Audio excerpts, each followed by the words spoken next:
এবার ফুটবল প্রসঙ্গ।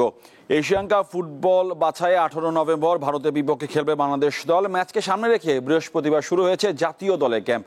এবার অবশ্য প্রধান কোচ হেভিয়ার কাবরেরাকে ছাড়াই অনুশীলন শুরু করেছেন জামালরা। যমজ সন্তানের বাবা হওয়ায় আরও কিছুদিন ছুটিতে থাকবেন এই স্প্যানিশ কোচ।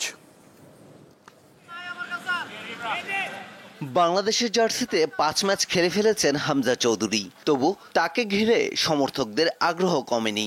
18 নভেম্বর ঢাকার জাতীয় স্টেডিয়ামে এশিয়ান কাপ বাছাই পর্বে ভারতের বিপক্ষে খেলবে বাংলাদেশ দল। আর এই ম্যাচকে সামনে রেখে জাতীয় দলের ক্যাম্প শুরু হয় 30 অক্টোবর।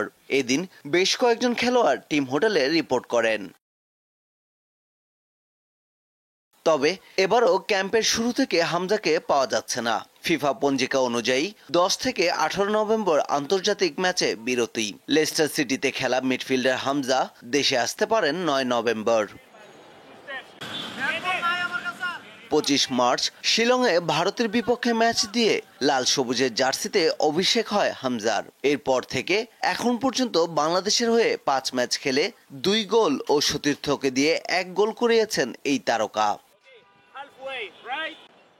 এদিকে ভারতের বিপক্ষে বাংলাদেশের হাই ভোল্টেজ ম্যাচের আগে আফগানিস্তানের বিপক্ষে একটি প্রীতি ম্যাচ খেলার কথা থাকলেও শেষ মুহূর্তে তা বাতিল হয়। নতুন প্রতিপক্ষ হিসেবে নেপালের সঙ্গে মুখোমুখি হবে জামাল হামজারা।